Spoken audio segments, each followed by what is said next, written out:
जब आएगा तो वो भी हम लोग आप लोग को बता देंगे।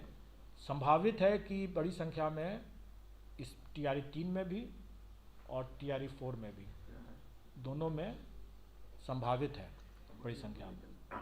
कितना है अभी नहीं बता सकते जब तक वो सब जब शिक्षा विभाग से जब आएगा या SC/ST वेलफेयर से आएगा। SC/ST वेलफेयर से तो कम ही आएगा क्योंकि SC/ST वेलफेयर के पद भी बहुत कम हैं, तो कम ही आएगा।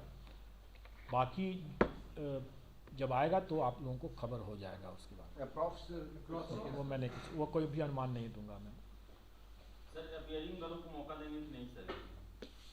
हम लोग का जो प्रावधान है उसमें कि जो आवेदन करने की अंतिम तिथि तक उनकी पात्रता होनी चाहिए जो है, तो उनका रिजल्ट जो है वो उस तारीख तक होना चाहिए। सर STT परीक्षा के लिए फॉर्म लिए गए हैं तो ये बच्चे बैठेंगे TRE 4 में जाएंगे। मैंने बता दिया कि जो हमारे जो आप इसको अगर जैसे मैंने पहले भी कहा, इसको सप्लीमेंट्री एग्ज़ाम अगर के दृष्टिकोण उस तरीके से समझने में ज़्यादा आसानी लगेगा लोगों को समझने में। तो मिसाइल में क्या कर रहे हैं सर इस पर?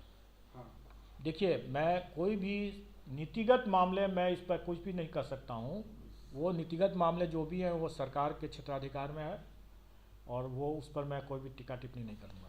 अपीयरिंग वाला भी क्लियर नहीं हो पाया सर, जैसे आपने कहा कि हमारे हिसाब से जो परीक्षा जो हमारे जो आवेदन की अंतिम तिथि तक जो डिग्री वो जो लोग उसके लिए एग्ज़ाम के लिए योग्य होंगे, हमारी TRE 3 की परीक्षा के लिए जो योग्य होंगे वही भाग ले सकते हैं। सर अटेम्प्ट का सर क्या सर? 3 अटेम्प्ट मानिए खत्म हो गया तो वो चौथा में फिर से नीतिगत कोई भी बिंदु हम नहीं कमेंट करेंगे। इसके लिए हमें अगर जानकारी भी होगी तो भी मैं कमेंट नहीं करूँगा, मैं कर नहीं सकता हूँ, मैं इसके लिए अधिकृत नहीं हूँ। तो आप इसके लिए शिक्षा विभाग से ही आप पता करें कि क्या हो सकता है।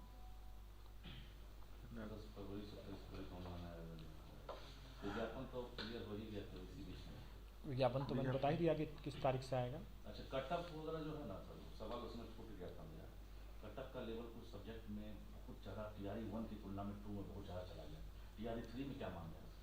पहली बात तो ये कट ऑफ हम आयोग नहीं निर्धारित करती है, ये कट ऑफ तो कैंडिडेट खुद ही निर्धारित करते हैं। आपको तो खुश होना चाहिए कि कैंडिडेट ने अच्छा प्रदर्शन किया। जस्ट लाइक रेस है सर।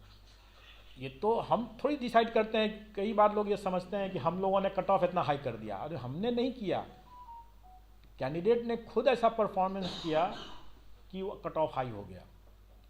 लेकिन आप इसको थोड़ा सा इस तरह से भी समझें कि प्रथम बार हम लोगों ने जो किया था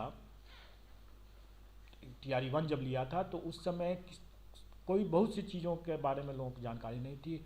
हम लोगों को भी कैंडिडेट के बारे में उतने अनुभव नहीं था, तो TRE 1 में स्वाभाविक तौर से कम गया।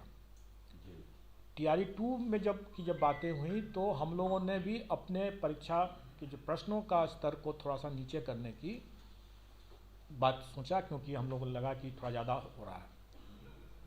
हम लोगों ने अपने प्रश्नों का लेवल को एक स्तर नीचे किया और इस बीच में कैंडिडेट लोगों ने अपना स्तर ऊपर कर लिया। स्वाभाविक है कि उनको ज़्यादा टाइम मिला, उनको भी एक एक्सपीरियंस हो गया TRE 1 का, तो उनका स्तर ऊपर हो गया। तो स्वाभाविक है कि एक तरफ प्रश्न पत्र का लेवल एक स्तर नीचे गया और उनका स्तर 2-3 स्तर ऊपर उठ गया, तो स्वाभाविक है कि वो कट ऑफ ऊपर जाएगा ही जाएगा।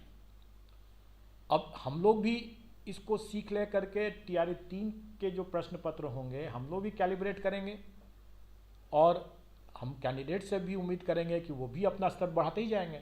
तो स्वाभाविक है कि कैंडिडेट भी अपना स्तर बढ़ाएंगे और हम भी अपना स्तर बढ़ाएंगे। तो ऐसी स्थिति में फिर से कट ऑफ कहाँ जाएगा कहाँ नहीं जाएगा ये अभी कहना मुश्किल है। लेकिन इतना मैं जरूर स्पष्ट कर दूं कि अभी हम लोग नेगेटिव मार्किंग के लिए तैयार नहीं हैं। नेगेटिव मार्किंग मतलब विभाग हमको उसकी सूचना नहीं। एक ब्रेकिंग और दे दीजिए सर। 7 से 17 मार्च जो है ये परीक्षा की तिथि, होली है 25 तारीख को, 24 तारीख को टेंटेटिव मार दें हम लोग क्या? क्योंकि आपने रिकॉर्ड पिछले बार तोड़ा था। कुछ चीज़ आप नए पदाधिकारियों के साथ भी आप लोग वार्ता करके कर लें। जहाँ तक मैं समझता हूँ कि हमारी जो तैयारी है वो सुदृढ़ है और अचीवेबल है। अच्छा, होली से पहले संभालना चाहिए।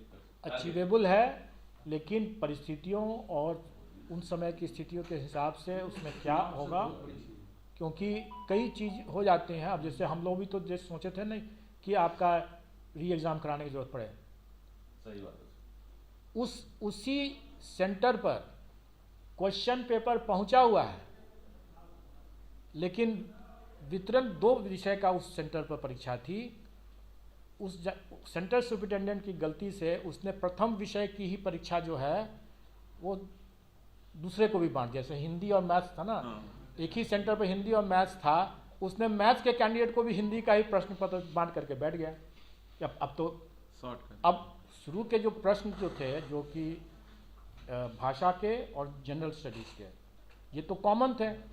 अब कैंडिडेट ने जब 70 क्वेश्चन करने के बाद जब देखा तो उसको पाया कि उसका तो हिंदी का प्रश्न पता है, उसको मैथ्स की जगह पर हिंदी का, जबकि सेंटर सुपरिटेंडेंट चाहता तो वो उसको मैथ्स वाला निकाल के दे सकता था, क्योंकि उसके पास था, नहीं किया। सब कुछ ठीक होने के बावजूद भी सेंटर सुपरिटेंडेंट के स्तर से बढ़ती गई गलती के कारण से हमको पूरक परीक्षा करना पड़ा, क्योंकि अब तो वो करना है। क्योंकि हम लोग ऐसी इवेंचुअलिटी के लिए तैयार रहते थे, हमारा एक सेट स्टैंड बाई सेट तैयार था। कोई नहीं सर, व्यवस्था बना दी है, अब ये व्यवस्था इसलिए मैं कह रहा हूँ कि सॉफ्टवेयर हमारा तैयार है, सूची हमारी तैयार है, सप्लीमेंट्री रिजल्ट आना नहीं है, इसलिए मेन रिजल्ट ही खाली पर फोकस करना है। मेन रिजल्ट पर फोकस करके, जैसे हम लोग ने बताया कि 7 दिन के अंदर में दे दिए हम लोग एग्ज़ाम ख़त्म होने के बाद, हम लोग इसमें भी जिसे 7 से 17 हमारा एग्ज़ाम ख़त्म हो जाएगा और हम लोग अनदर 7 डेज में दे सकते हैं, दे सकते हैं। इस बार सर आप कितने रिजल्ट बनाने हैं? पिछले बार 90 रिजल्ट की बात कर रहे हैं, इस बार कितने? क्योंकि एक विभाग तो घट गया आपका। हाँ, इस बार घट जाएगा।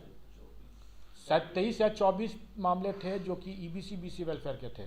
अभी आप लोगों ने सप्लीमेंट्री में भी देखा होगा कि उतना ही निकाल, हमें एक भी सप्लीमेंट्री निकालना, एक कैंडिडेट को भी सेलेक्ट करते हैं तो हमें सभी रिजल्ट बनाना होता है ना, तो सर शुरू से करना पड़ता है। ऑब्वियसली सभी का निकले सर, बाइट हो गया। ये ओके, बहुत बहुत धन्यवाद। सर, ये तो हम लोग